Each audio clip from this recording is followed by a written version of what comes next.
Welcome to part 2. Now, in regards to the Crimpers, that one we have even less on. We can make a couple of guesses based on their name. Now, like I said before, we know that the Crimpers were created during the First Empire, and the only known Crimper that we see is King, and he works for the Southern Hive and is heavily involved in their reproduction process. If you want to learn more about that, I recommend watching any of my videos on the Hivers or watching my shorts on Hive reproduction, but I've talked about it at length and at nauseum on this channel.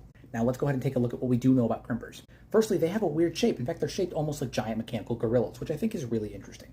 Now, the word crimp means to compress, to fold, or to limit. And given that we've seen King literally pick up organic matter and slosh it down to a puree, we can assume that things that go inside of him get folded and crushed down, almost like they do to cars in a recycling center. Which largely makes me believe that he was used in construction or breaking down of recycled materials. He would pick up pieces of metal, pieces of debris, or anything like that. He'd put them into his body and he'd break them down into smaller, more compact components for reusing. That is my best guess. Although on a side note, have you ever noticed that a lot of the machinery that was built during the First Empire looks an awful lot like the wildlife on Kenshi, or maybe the other way around?